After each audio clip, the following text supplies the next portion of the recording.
Et plus encore, je vous l'avais annoncé mardi, aujourd'hui, une édition spéciale. Mardi, je m'étais plaint contre nous-mêmes à la production de la faible présence des femmes en plateau le jour de la journée des droits de la femme. Et bien 2 jours plus tard, on corrigera ça puisqu'on aura un plateau majoritairement féminin pour notre émission du jour où on va s'intéresser à l'investissement socialement responsable, ISR, c'est pas très tout joli, de l'ESG, voire à l'impact. Qui peut-être des notions un peu différentes. On va en tout cas essayer de creuser tout ça avec nos invités. Mais on commence tout de suite par un homme dans l'actu.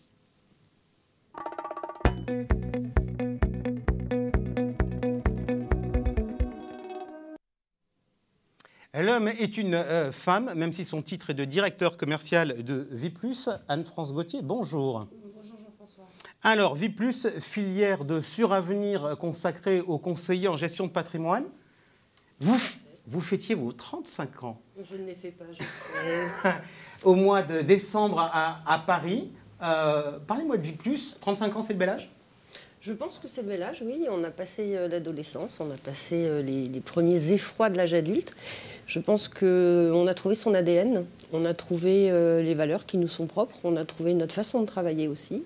Ça ne veut pas dire que ce ne soit pas évolutif. En revanche, ce qui est la grande fierté de Viplus aujourd'hui, c'est d'être resté fidèle aux valeurs de l'entreprise avec la mise en avant systématiquement de plusieurs valeurs, dont l'engagement. Ok. Ça fait combien de temps? Ça fait plusieurs années maintenant que vous êtes là, ça fait... Oui, 4 ans maintenant. Ça fait 4 ans, effectivement. Alors, la première fois que je vous avais reçu sur le plateau. L'ADN de Viplus, si vous deviez me le décrire rapidement, vous me diriez quoi? Agile, visionnaire, engagé. Agile, c'est notre capacité de nous adapter le plus rapidement possible, le mieux possible, sans rester complètement contraint dans des cases, dans des éléments qui ne seraient pas des éléments évolutifs avec soit la société, soit les marchés, soit ce qui s'est passé, par exemple, pendant la crise sanitaire. Visionnaire, le groupe l'avait été pour nous et on va essayer de continuer à tenir ce cap-là, puisque, par exemple, on a été dans les premiers à faire du digital. Et engagé, c'est un engagement que nous avons pris au quotidien, qui est celui d'accompagner nos partenaires, quelles que soient les situations de marché, leurs problématiques et les clients qu'ils peuvent avoir, puisqu'il y a de multiples partenaires, donc de multiples psychologies, de multiples types de clients.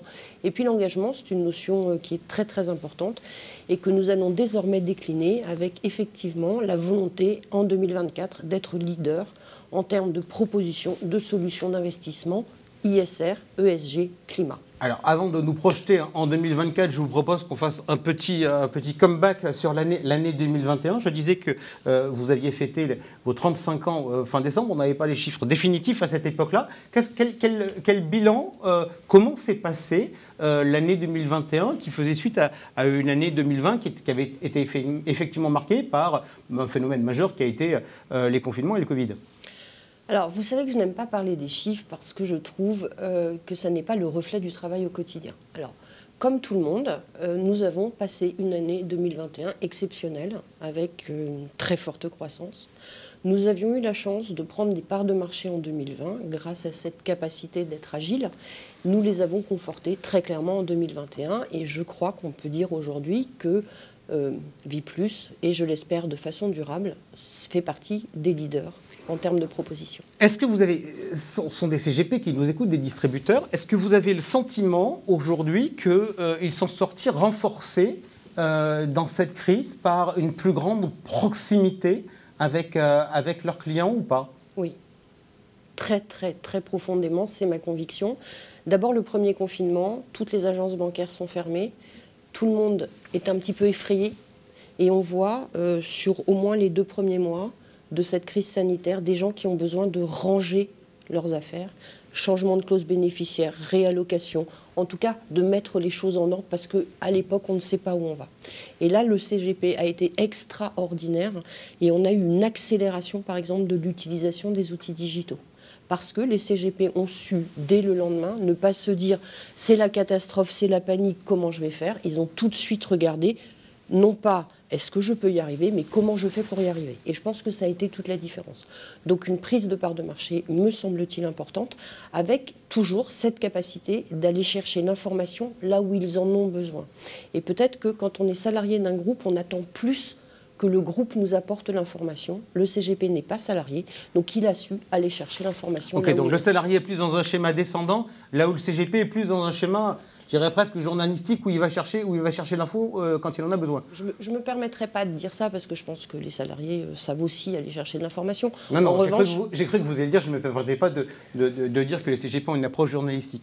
Non plus, non plus. Et puis ça dépend ce que c'est qu'un journaliste. En revanche, je pense effectivement que le CGP a la capacité d'avoir autour de lui différents types d'experts, que ce soit des notaires, des avocats, des juristes, des assureurs, des asset managers, et ils sont complètement dans leur rôle de chef d'orchestre et ils ont été extrêmement forts pendant la crise sanitaire. Je vous interrogeais, vu votre poste particulier d'observatrice du marché de la distribution CGP. Donc vous me dites, oui, il y a eu des gains de part de marché, vraisemblablement parce que le comportement des CGP pendant la crise a été exemplaire. En termes de tendance, en termes de produits, qu'est-ce que vous voyez quand vous regardez vos chiffres comme tendances qui sont en train de se dégager? Alors, la première tendance très importante, me semble-t-il, c'est que le fonds euro réponse à tout, c'est fini. Et ça, on a mis très très très longtemps à le faire entendre. C'était une spécialité française, c'est une spécialité qui n'est pas forcément le meilleur conseil à donner parce que les anglo-saxons se sortent très très bien avec des allocations d'actifs qui sont uniquement en unité de compte et tout va très bien. Et je pense que ce message est le premier. Deuxièmement, les fonds immobiliers sont des fonds qui sont extrêmement collecteurs actuellement. Et puis on voit les nouveaux structurés. Alors quand je dis les nouveaux structurés, c'est qu'on voit que tous les structureurs ont beaucoup travaillé leur modèle. Il y a beaucoup de marges arrière qui ont été supprimées et on voit que les structurés peuvent aider les CGP à rassurer leurs clients pendant des périodes, et malheureusement on le voit actuellement, de marché extrêmement volatiles.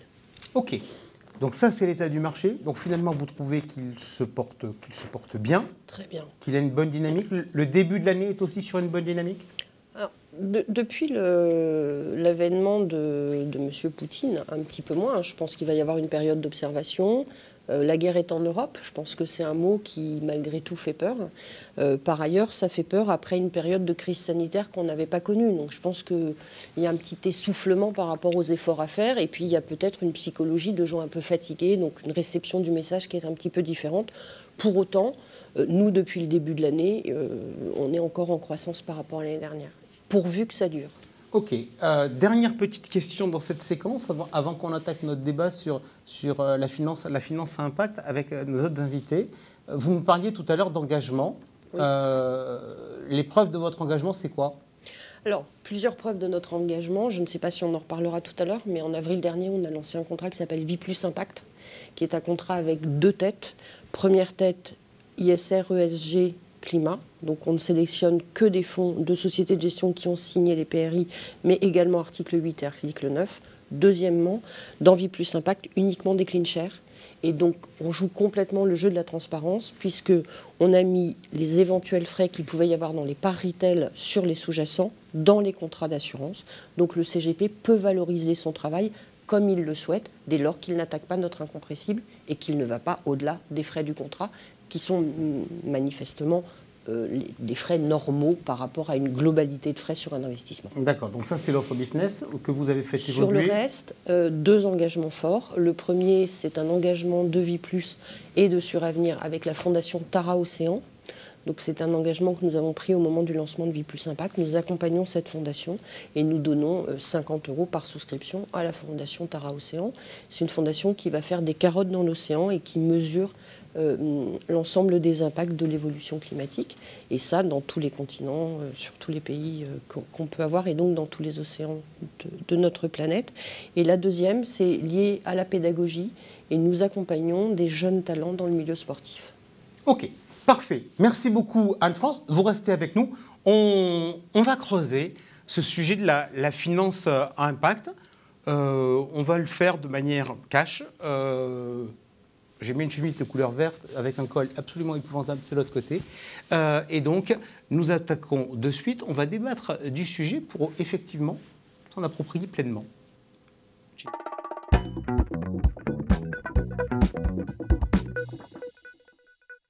Allez, la finance à impact, couleur verte. Donc, avec nous, Pascale Bossan, gérante du cabinet Bossan Conseil. Oui. Vous êtes avec nous et vous êtes auteur de 3 livres sur ces sujets-là, sur le thème notamment du climat. Vous nous donnez les titres ? Oui, absolument. En fait, je suis l'auteur de 3 livres qui cherchent à apporter des solutions au climat. Un premier livre dédié aux PME, un deuxième livre dédié à la famille et un troisième livre qui va s'appeler « Agir pour le climat avec son épargne » et qui va sortir en septembre prochain. Et donc ça, c'est donc une exclusivité avec nous également, Alain Guélénoc, directeur général de Fédéral Finance Gestion. Bonjour Alain. Bonjour. Fédéral Finance Gestion, donc structure de gestion du groupe Crédit Mutuel Arkea qui a beaucoup travaillé sur ces sujets-là. Et Anne-France, vous restez avec nous. Allez, sujet de l'impact. Pour l'instant, tout à l'heure, j'ai volontairement prononcé les mots ISR, ESG. J'ai entendu Anne-France qui m'a dit PRI, on aurait pu rajouter ODD, etc. Est-ce que vous êtes d'accord avec moi pour commencer notre échange pour dire qu'a priori, aujourd'hui, tout le monde est paumé? Pascal. C'est une bonne question pour commencer. Oui, je pense qu'il y a beaucoup d'acronymes qui sont complexes dans notre univers et ça ne va pas s'arrêter. On va avoir encore d'autres sujets, d'autres points réglementaires qui vont arriver. Juste un exemple, au mois d'août prochain, la réglementation MiFID II va imposer les conseillers en gestion de patrimoine de poser des questions à leurs clients concernant leurs attentes en termes de durabilité. Et donc là, ça va quand même changer la donne en termes d'impact. On aura peut-être l'occasion d'y revenir. Alors, on va effectivement regarder tout ça. Alain? Oui, bon, je confirme que le besoin de pédagogie est important. Aujourd'hui, on constate que, côté institutionnel, j'ai tendance à dire que ça y est, les choses sont sont rentrées dans les mœurs. Il y a des gros travaux qui sont menés sur l'impact climat, l'impact carbone des portefeuilles. Côté particulier, pour l'instant, c'est un peu l'inconnu, le saut dans l'inconnu, et on a besoin d'expliquer les impacts effectivement à nos clients. Anne-France, lorsque vous lancez Vie Plus Impact, donc au printemps dernier, vous vous dites qu'il va y avoir un gros travail de pédagogie à faire?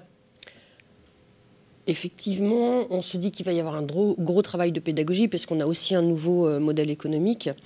En revanche, ce qui est certain, c'est que, et le groupe en est le témoin, puisqu'on avait déjà lancé des mandats d'arbitrage avec des fortes convictions sur ces thématiques-là. Et puis, je le rappelle, notre siège social est à Brest, donc je pense aussi que ça nous a aidés à être dans les précurseurs, puisqu'on reste dans un territoire français avec des problématiques d'océan, etc., etc. Donc ça, c'est la première chose. La deuxième chose, c'est qu'il y a eu une accélération de la compréhension du phénomène pendant la crise sanitaire.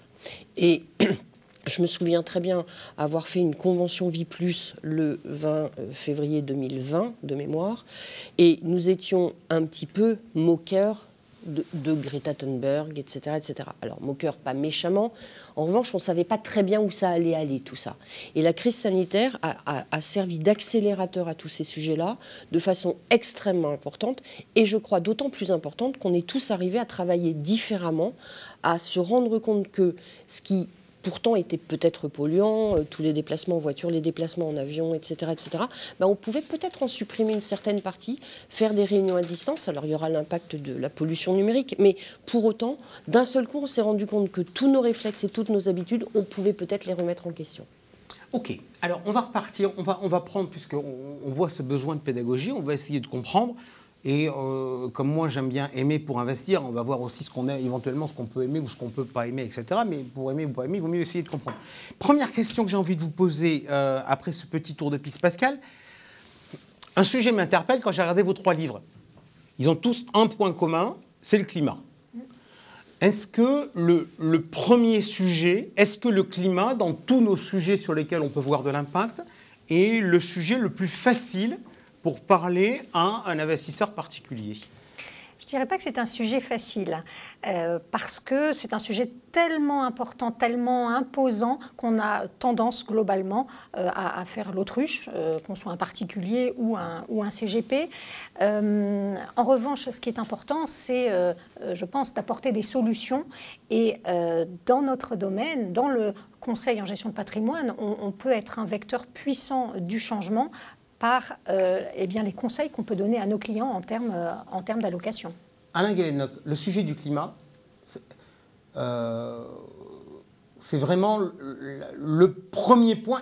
Alors, Est-ce que c'est toujours le cas ou pas? On verra après. Est-ce que historiquement, c'est quand même... Parce que Anne-France nous disait il y a de cela un instant la bascule de la crise du Covid. Est-ce que la première bascule, elle n'est pas positionnée dans la prise de conscience avec les accords de Paris en 2015, où finalement, on commence à changer de monde d'un truc un peu ESG, global, traditionnel, ISR, où on ne sait pas trop ce qui se passe, à quelque chose qui est, entre guillemets, beaucoup plus affecté, beaucoup plus thématique? Alors, d'expérience, nous, on pratique l'investissement socialement responsable depuis de nombreuses années, plus de 20 ans. Et le premier pilier que l'on a travaillé, c'était plutôt le pilier gouvernance, l'éthique dans les affaires. Parce qu'on s'était rendu compte qu'en général, quand on investissait dans une entreprise qui était bien gérée, avec des réflexes sains en termes d'éthique, en général, tout était bien décliné. C'est-à-dire que la préoccupation environnementale était actée, la préoccupation sociale était actée. Donc ça se passait bien et c'était source de bons comportements de l'entreprise, de bons développements. Donc historiquement, ça a été le premier pilier sur lequel on a travaillé. Le second pilier, c'est le pilier environnemental. On l'a beaucoup travaillé également, mais c'est vrai que sur le pilier environnemental, on a tellement de mesures d'impact possibles et la réglementation qui s'est appliquée est tellement complexe que c'est assez difficile finalement de trouver une mesure qui interpelle l'épargnant de base, pour parler un peu péjorativement, mais en tout cas l'épargnant se sent un peu perdu avec toutes ces mesures. Donc là, on a vraiment un gros sujet de pédagogie à faire.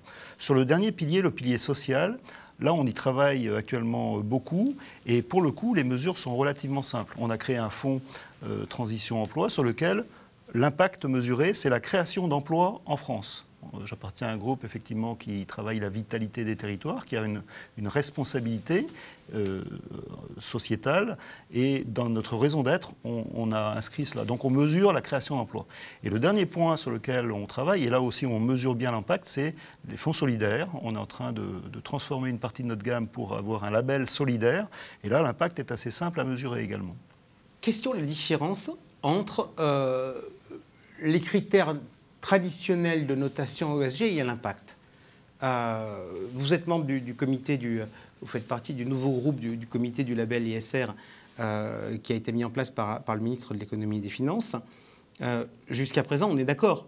Ce label analyse des process de gestion, absolument pas une efficacité ou pas sur la société de ce que font les entreprises. Oui, le sujet de l'impact, il n'est pas facile à appréhender.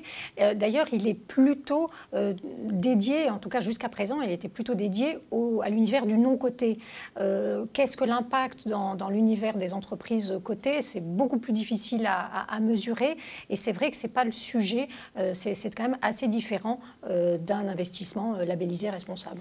Quand vous faites le choix, Anne-France, de créer un produit en mettant le mot « impact », jusqu'où vous voulez aller dans votre démarche entre effectivement cette première approche qui est une approche de dire on va faire de l'investissement socialement responsable en sélectionnant des fonds, et une deuxième démarche qui consiste à dire donc j'ai compris ce que vous en tant que structure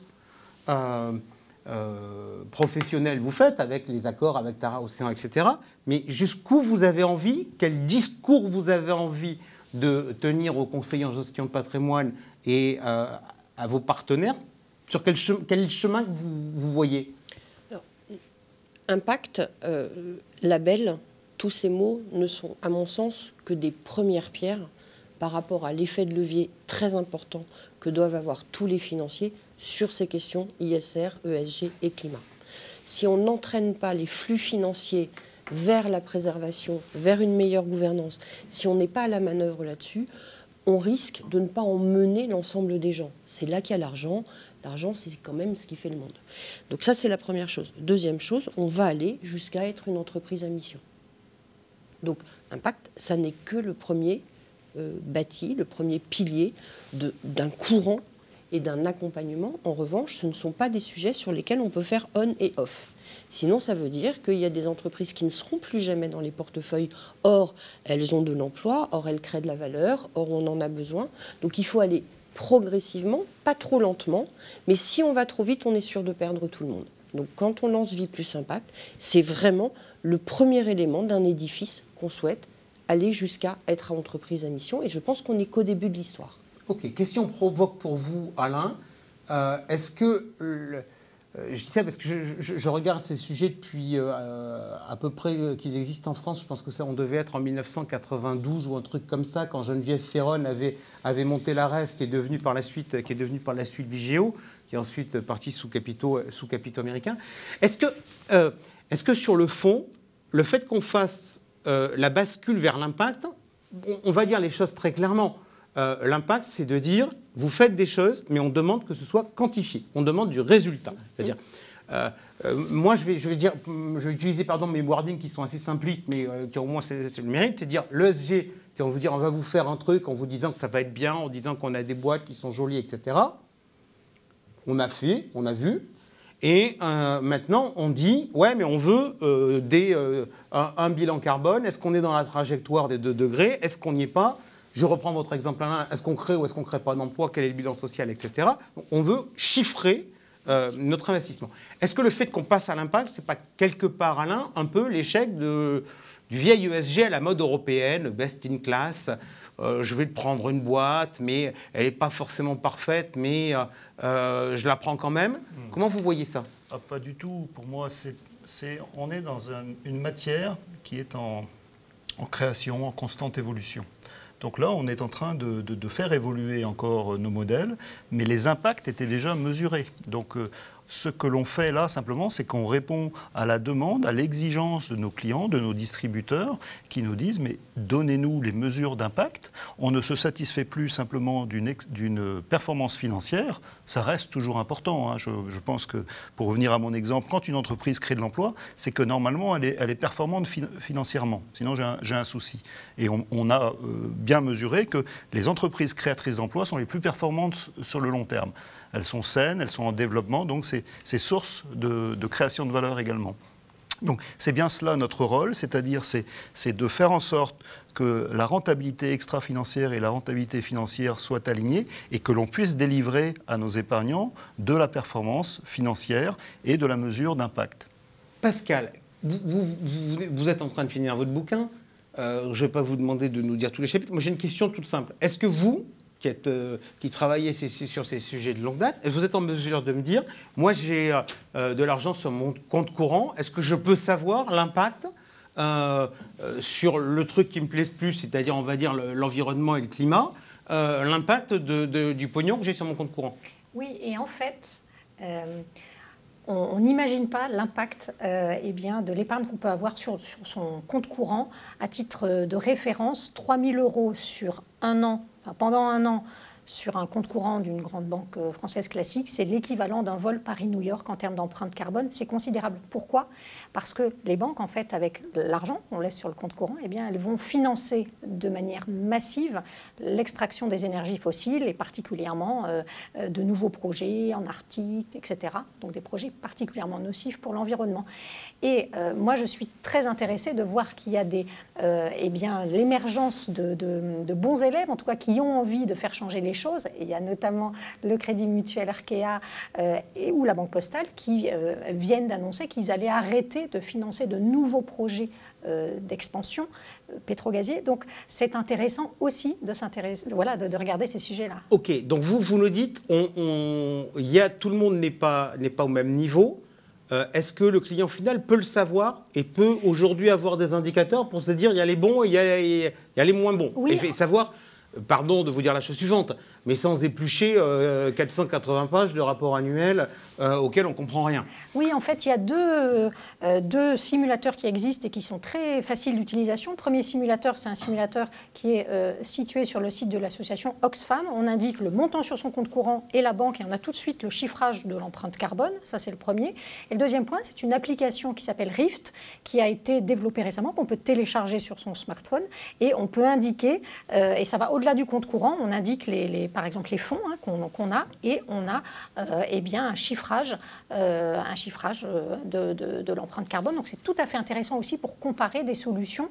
Et même si on n'en est qu'au début de ce type d'outils, ça va vers plus de transparence vis-à-vis du grand public. Alors, début de ce type d'outils sur la partie compte courant. Anne-France Gauthier, vous dans la sélection, parce que vous avez quand même une petite responsabilité quand même c'est que les unités de compte qui sont proposées dans un contrat d'assurance vie, c'est un peu vous qui les choisissez. Oui, mais j'ai de la chance, je m'appuie sur le travail que fait Alain. Je voulais juste compléter, alors malheureusement son nom m'échappe, mais il y a même des banques aujourd'hui qui vous proposent en fait les secteurs d'activité dans lesquels elles ont le droit d'investir l'argent qui est sur votre compte courant. Et ce sont des banques qui existent, qui sont aujourd'hui plébiscitées par les jeunes. De toute façon, je n'aurais pas fait de publicité, mais il faut savoir que ça existe. Alors non, vous avez raison. Puisqu'on est là, on fait des débats, on joue sur le jeu des rebonds. Est-ce que, on revient sur ma question après, mais sur la question des jeunes, est-ce que ce sujet de l'impact est un sujet générationnel ou est-ce que c'est un sujet qui va toucher tout type de population? Alain? Je pense que les jeunes ont une sensibilité plus forte aux mesures d'impact. Mais ce sont les jeunes dont les parents ont notre âge, et comme c'est encore nous qui les nourrissons, eh bien, ils regardent où nous mettons l'argent. Et je suis dans ceux qui sont tous les jours accusés par la jeune génération de ne pas faire exactement ce qu'il faut. Et je peux vous dire qu'ils ont une force de conviction, ils ont une force de persuasion, et ils ont compris quelque chose. Nous n'avions pas compris que chacun à notre petit niveau, on pouvait faire changer les choses. Eux, ils ne veulent pas révolutionner le monde. Ils veulent en revanche, à leur niveau, chacun d'entre eux, arriver à le faire bouger. Et ça, c'est très important. Pascal, sujet générationnel, ça concerne les jeunes, ça concerne tout le monde, votre sentiment? Moi, je partage complètement l'avis d'Anne-France. Je pense que ça concerne tout le monde parce que les clients les plus seniors, ils sont parents, ils sont challengés tous les jours par leurs enfants ados. Et c'est vrai que ça, c'est une idée reçue contre laquelle je me bats. Je crois que justement, ça intéresse particulièrement les seniors, je veux dire, le sujet de l'impact, de l'investissement responsable, parce que finalement, jusqu'à présent, ils ne se sont pas tellement intéressés à ces sujets-là. Et là, c'est une occasion quand même relativement facile de flécher son épargne d'une certaine façon ou pas. Et bien, donc, c'est une manière relativement facile d'avoir un impact et d'être clairement acteur. Alain, je vous ai entendu tout à l'heure, quand on a regardé les mesures, vous m'avez dit, ouais, on a commencé par la gouvernance, après on a fait l'environnement, et puis aujourd'hui, finalement, on fait du social, et c'est là où quasiment on mesure le plus facilement l'impact. Alors, je reviens sur ma question. Est-ce que la sensibilité au social vous paraît être partagée par que les jeunes ou partagée par à peu près? Est-ce que vous voyez des différences selon les thématiques? Oh non, sincèrement, non. Je ne crois pas qu'on puisse dire ça. En tout cas, moi, je ne le vois pas. On sent, pour revenir à mon propos précédent, on sent par contre qu'effectivement les jeunes sont en attente et en parlent très librement, etc. Donc il y a vraiment, et provoque quelque part le débat pour les épargnants. Et c'est notre responsabilité aussi que de répondre à la demande qui est multigénérationnelle. Mon père qui commence à penser à passer son héritage travaille aussi dans l'esprit de satisfaire les aspirations de ses enfants et de ses petits-enfants, très clairement. Anne-France, je n'ai pas dû oublier ma question précédente, je vais y revenir plus tard, mais puisqu'on parle d'environnement et de social, est-ce qu'on assiste alors, moi j'ai un peu le sentiment qu'il y avait eu la phase, effectivement, accord de Paris 2015, où on était très environnement. Est-ce qu'on assiste aujourd'hui à une convergence des sujets d'impact environnementaux et sociaux? Pas encore, non, je ne pense pas qu'on puisse encore l'affirmer. Encore une fois, la gouvernance est un point de départ essentiel qui irrigue l'ensemble, à mon avis, dans une entreprise, quand la gouvernance, quand le haut management de l'entreprise, les conseils d'administration, etc., sont concernés, ça irrigue l'ensemble de l'entreprise. J'appartiens à un groupe où, très clairement, le mot d'ordre est donné par le haut, et je crois que l'ensemble de l'entreprise y adhère. C'est aussi un moyen de fédérer une entreprise autour d'objectifs qui sont mesurables, où chacun se sent concerné dans sa vie courante, mais aussi pour ses clients. Et je pense que ça, là, on lie l'ensemble des problématiques environnementales, sociales et de gouvernance. Pascal, votre sentiment? Je fais référence à un entretien qui a été publié, donc je peux en parler puisque du coup c'est public, avec Michel Papalardo, la nouvelle patronne du comité du label ISR, qui, elle, dit finalement, on voit bien que les problèmes environnementaux, c'est quand même les populations les plus pauvres qui sont les plus concernées, donc qui est de plus en plus en train finalement de vouloir chercher quelque part une sorte de convergence. Si je reprends les éléments d'Alain en disant la gouvernance, c'est un pilier qui est un pilier incontestable, mais si on regarde le quotidien des gens, les problèmes sociaux et environnementaux sont de plus en plus liés. Oui, moi j'ai aussi ce sentiment lorsque je discute avec des gérants, et j'ai beaucoup discuté avec des gérants pour l'écriture de mon prochain livre sur les solutions d'épargne pour le climat, eh bien tous m'ont répondu de manière assez unanime que le sujet de la transition juste se posait aussi. Donc on ne peut pas, dans un portefeuille, avoir des entreprises qui pourraient apporter des solutions sur l'environnement, mais par exemple qui ne feraient que licencier leurs troupes. Donc ce sujet social semble, selon moi, quand même bien intégré aussi dans la problématique environnementale.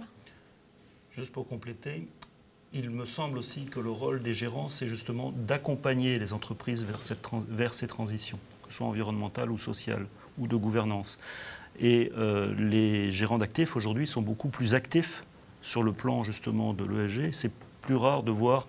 On a eu des exemples récents où on incite une entreprise à devenir entreprise à mission, par exemple. Mais alors, parce que on cite pas, vous avez le droit de ne pas citer de nom, mais moi j'ai le droit d'en citer. Non, on est en train d'évoquer le sujet Orpea. Là-dessus, c'est assez intéressant parce qu'il y a le débat Orpea, il y a le débat Total, enfin, il y a tous ces débats-là. Et c'est vraisemblablement un sujet majeur sur la façon dont on présente les choses et ce que l'on cherche. Est-ce qu'il faut effectivement chercher des entreprises propres ou est-ce qu'il faut se dire qu'on investit pour aider les entreprises à s'améliorer? Il faut faire les deux. C'est-à-dire que notre leitmotiv, c'est d'investir dans des entreprises propres, parce qu'on y croit, parce qu'on sait que c'est source de performance financière, mais c'est aussi d'accompagner des entreprises qui sont en construction, qui ont impulsé une politique, et celles qui n'ont pas impulsé de politique, par contre, là, on ne va pas investir dessus. Mais notre rôle, c'est quand même de les aider à mener des politiques en cohérence avec des problématiques environnementales, sociales, etc. Pascal, votre sentiment là-dessus? Vous achèteriez du Total ou pas? Non. Voilà, donc j'ai une réponse assez claire sur le sujet parce que je suis engagée. Je trouve que c'est difficilement défendable pour un client d'avoir dans un fonds, notamment un fonds climat, d'avoir du Total. Mais c'est une opinion qui n'engage que moi. J'entends qu'il faut accompagner les mauvais élèves dans la transition. J'entends qu'on peut faire de l'engagement actionnarial, c'est-à-dire essayer de pousser à l'occasion des assemblées générales, etc. Je pense quand même qu'il faut un minimum d'engagement de la part des entreprises et finalement une certaine maturité dans la feuille de route transition pour avoir quand même pour avoir cette attitude. Et je pense que l'exclusion, ça peut être quand même un sujet d'abord compris par le grand public et qu'on peut activer pour certains sujets particulièrement sensibles. J'aime bien lancer des débats. Est-ce que finalement toute la réflexion qu'on a autour de la finance durable n'est pas en train de prendre un sacré coup dans l'aile avec ce qui est en train de se passer en Ukraine? L'exemple typique, c'est l'armement. L'armement, hier, c'est pas bien. Hier, c'était pas bien. Aujourd'hui, ça devient presque intéressant. Donc, oui. Alors, on est quand même dans des circonstances exceptionnelles, Jean-François. Tout le monde nous accordera qu'on vit dans un monde qui s'est quelque peu déréglé depuis 15 jours et qu'effectivement, il y a des réactions des marchés à court terme qui sont favorables à tel ou tel secteur. Mais quelque part, à contrario, ce qu'on pourrait se dire aussi, c'est que cette guerre en Ukraine accélère la transition énergétique.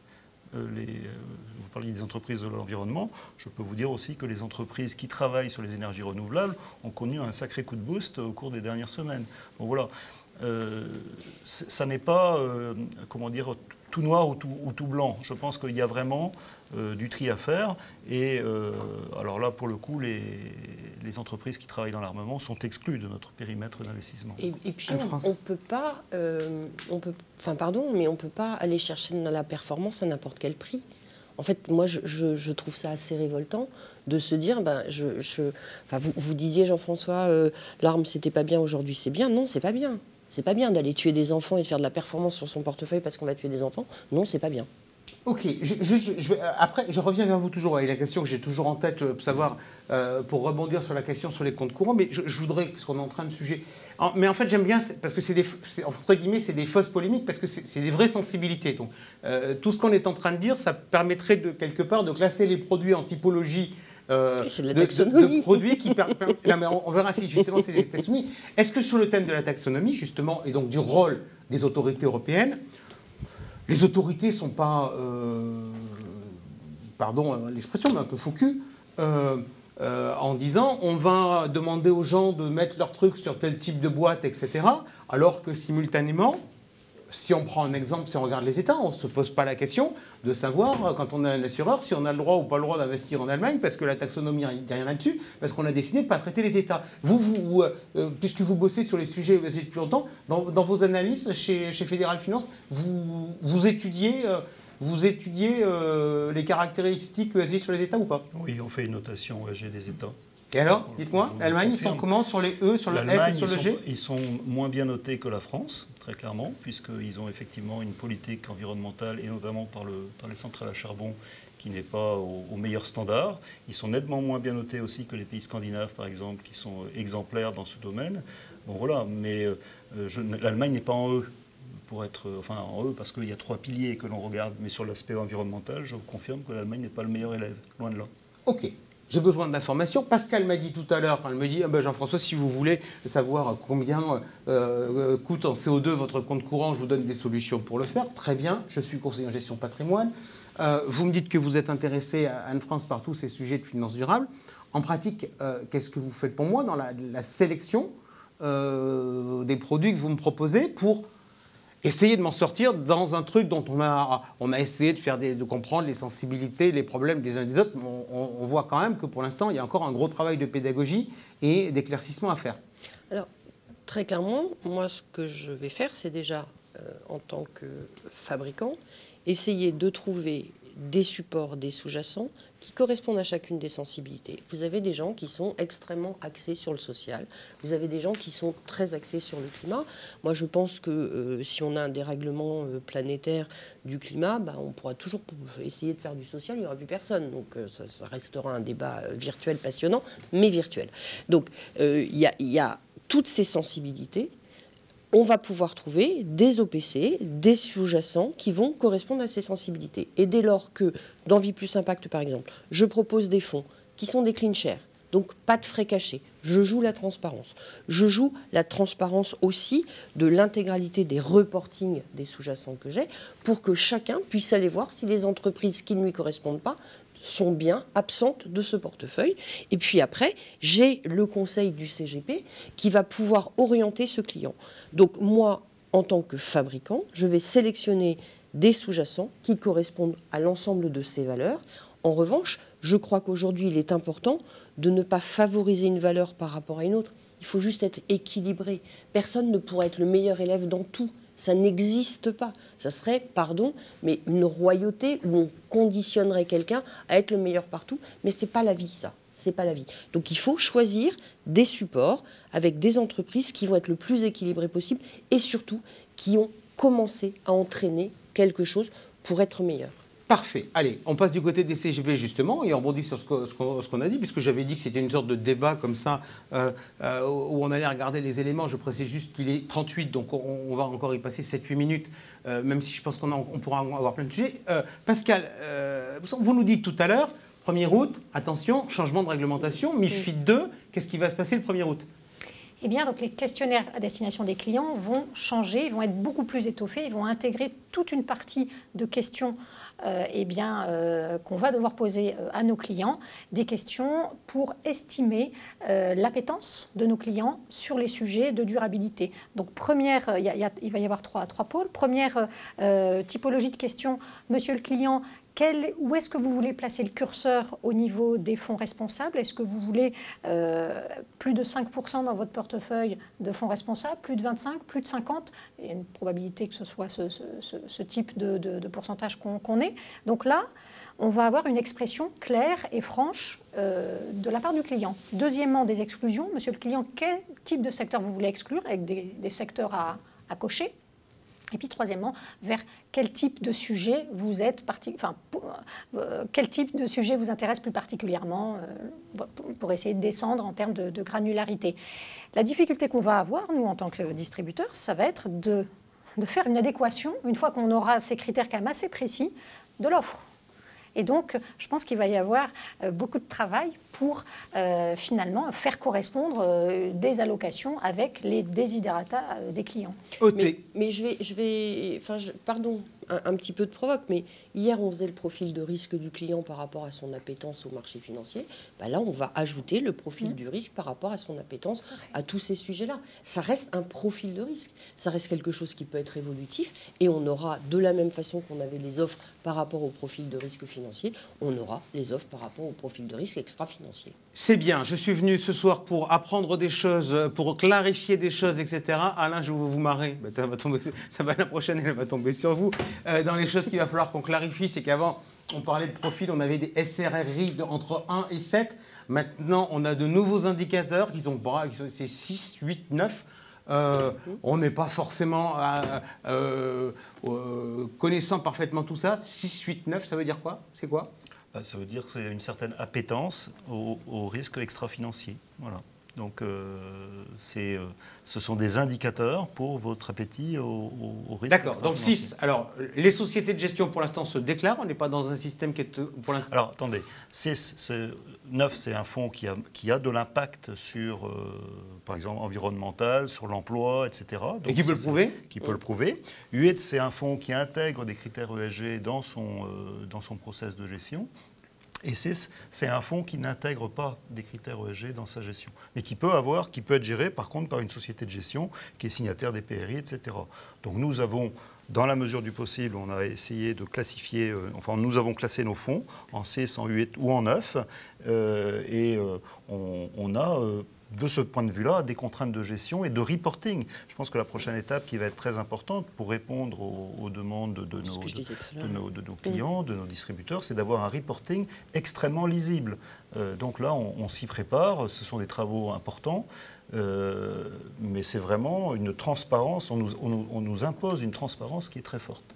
Voilà. Anne-France, aujourd'hui, dans Vie Plus Impact, il y a que du 8 et du 9, le 6, il est banni, il a vocation à être banni, qu'est-ce qui se passe? Il a aujourd'hui porte close, c'est-à-dire qu'on ne joue pas encore sur les stocks. Tous les articles 6 qui ont des stocks, aujourd'hui, on ne les sort pas. En revanche, à l'entrée, nous ne prenons plus que des articles 8 et des articles 9. Il faut néanmoins faire attention à ne pas créer une bulle financière parce qu'on serait trop dur. Donc on est dans cet accompagnement, mais très clairement aujourd'hui, c'est fermé pour les articles 6 s'ils veulent rentrer. Juste un point là-dessus, effectivement, France a raison. La problématique que nous rencontrons aujourd'hui, c'est que ces articles 8, 9 ou 6 sont autoproclamés par les sociétés de gestion. Et très clairement, je pense que certaines sociétés de gestion se sont autoproclamées sur des bases qui n'étaient pas forcément stables. Donc le régulateur intervient aujourd'hui en demandant vraiment des critères, du reporting précis. Et je pense que dans les mois qui viennent, on devrait avoir certaines sociétés qui avaient nommé des fonds article 8, qui vont repasser en article 6, parce que réellement, c'est problématique. Il faut le prouver maintenant. Oui. Alors, du coup, ça pose la question de la compétition entre les étiquettes. Ce qui va nous permettre de nous faciliter un peu le travail de distributeurs. On a d'un côté l'Europe qui arrive avec 6, 8, 9. On a d'un autre côté la France qui a un label ISR, qui a un label Finansol, qui a un label Greenfin. On préfère quoi? On regarde quoi?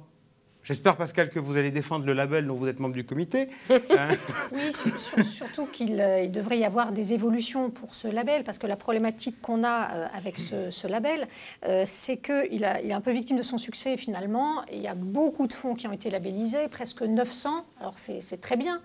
Il vaut mieux ça que l'inverse. Mais finalement, quand on est un client particulier ou un CGP, la question qu'on peut se poser, c'est que finalement, comment est-ce qu'on fait le tri dans ces fonds labellisés? Et donc, il y aura certainement une graduation dans le label, avec peut-être un système d'étoiles voilà, pour nous aider à faire le choix en fonction de ce qu'on veut faire dans les allocations de nos clients. Un baromètre de CPR Asset Management disait peu ou prou que les distributeurs étaient fans du label ISR et que les clients n'en avaient strictement rien à faire. Est-ce qu'on est arrivé à un... Moi, c'est un vrai sujet aujourd'hui. Est-ce que finalement, il faut vendre un concept global ou est-ce qu'il faut vendre des thématiques particulières? Il faut juste sortir d'un process de réflexion qui est fini. Le process de réflexion, je suis dans mon article 6, je vais à tout crin chercher de la performance, c'est fini. C'est fini parce que je ne crois pas que les clients n'en aient rien à faire. Simplement, de la même façon qu'il a fallu les éduquer pour sortir du fonds euro, il faut les éduquer pour sortir de vieux réflexes. Et comme on est un peu âgé, on est à l'aise dans nos vieux réflexes. Donc aujourd'hui, il faut juste open mind. Et en fait, quand vous avez un fonds qui correspond à votre profil de risque, et on a fait le test, parce qu'on sait très bien que chacun a ses propres filtres, ses propres sensibilités, donc ça dépend aussi de la façon dont on présente les choses. Eh bien, vous présentez à un client final un fonds sur des thématiques assez semblables. Il y en a un qui préserve la planète au global, la gouvernance, le social, etc., et un qui ne le fait pas, il prend toujours celui qui préserve, bien sûr. Alain on revient à la question initiale. Notre rôle aujourd'hui, c'est de disposer d'une offre qui ne répond pas forcément, je suis assez d'accord, à l'attente directe des clients, à leurs préoccupations du moment. Je pense que si vous faites un sondage, je n'ai pas vu l'étude à laquelle vous faisiez référence, mais la performance financière, moi je le vis tous les jours, reste quand même le critère principal, quoi qu'on en dise, aujourd'hui. Mais on est dans un monde en mutation et ces critères-là sont en train de prendre de l'importance. Comme on a vu la pandémie, la guerre que nous vivons actuellement, etc., ce sont des virages sociologiques, des transitions importantes et donc les gens changent très vite. Et donc je pense qu'il faut y répondre. Et juste dernier point, parce que vous avez posé la question label ou article 8, article 9, très clairement, le label a quelque chose de très sécurisant, je trouve, c'est que la société de gestion qui fait labelliser un fonds, elle est auditée. Elle est auditée et ensuite elle est suivie. Donc ça assure l'épargnant du fait qu'on a obtenu un label et que c'est fait par un auditeur externe et je pense que ça a une grande valeur. Alain, question, gestion. Si on se dit, voilà, on cherche des trucs verts, positifs tout de suite, genre les nouvelles technologies, les énergies renouvelables, etc., comment on intègre ça dans une construction de portefeuille? Parce que, quelque part, dans tout ça, il y a quand même des biais. Il y a plutôt des valeurs de croissance, plutôt des startups plutôt que des large caps. Comment on peut... Est-ce que on peut être totalement propre ou est-ce que... comment vous voyez les choses? Déjà, en amont, Jean-François, la conséquence de toutes ces évolutions et de la technologie aussi, c'est qu'on a du data mining qui est de plus en plus opérationnel. On a vraiment, au sein de nos équipes, le mix entre informaticiens, gérants, analystes, etc. est très fort. Donc on a des filtres vraiment quantitatifs très forts, mais à la fin des fins, c'est quand même le gérant qui va faire son analyse qualitative, se rapprocher du marché, etc., et qui va filtrer l'ensemble de ces valeurs. Voilà. Donc est-ce qu'il aura un biais croissance ou un biais value? Quand je vous parle d'un fonds sur l'emploi, très clairement, c'est un biais croissance, parce que ce sont des entreprises en développement. Donc c'est un biais croissance. Donc j'aurai des biais toujours. Mais ces biais seront effectivement un peu guidés, mais le gérant pourra les pondérer. Voilà. Pascal, votre sentiment sur ce risque de déséquilibre de portefeuille, vous voyez des solutions? Non. Est-ce qu'il y a des solutions? Parce que, non mais, est-ce qu'il y a des solutions? Là, on parle valeur de croissance. Est-ce qu'il y a des choses qui peuvent avoir de l'impact, entre guillemets, dans d'autres secteurs qui permettent d'avoir une sorte d'équilibre, de refaire une sorte d'équilibre patrimonial? Oui, donc j'ai répondu non de manière franche, parce que c'est vrai que les fonds avec une recherche d'impact, par exemple sur le sujet des fonds climat, ce sont presque tous des fonds croissance. Donc c'est vrai qu'on va avoir du mal à alléger le niveau de risque d'un portefeuille. Donc la solution, c'est de diversifier avec d'autres types d'actifs, comme les supports immobiliers par exemple. Et de plus en plus, il y a des supports immobiliers intelligents, avec des recherches d'investissement en immobilier bas carbone. Donc il y a vraiment des choses qui sont récentes et éligibles à l'assurance vie, qui peuvent tout à fait pondérer le biais croissance qu'on peut avoir dans les allocations. Forte appétence sur ce genre de produit? Énorme. Donc on a 2 succès absolument incroyables l'année dernière et on est très ravis de les avoir bien évidemment. Un qui est chez Arkea REM avec Silver Avenir, donc qui achète pour redonner du cash en fait aux personnes, c'est un viager sans rente. Et puis un autre succès énorme, c'est Novaxia Air, qui en fait réemploie d'anciens bureaux et les transforme en logements. Donc ça évite de bétonner des terres agricoles, etc. Et puis ça réduit terriblement l'empreinte carbone. Je voulais juste compléter, je suis tout à fait en phase bien sûr avec ce qui vient d'être dit, mais je pense aussi qu'il y a l'émergence de tout le non-coté qui peut contribuer à rééquilibrer les portefeuilles. Alors je m'explique, il y a d'un côté le private equity qui est déjà dans de nombreux portefeuilles de clients patrimoniaux et ça se développe parce que ça régule un peu le portefeuille, etc. Et ça équilibre aussi les portefeuilles.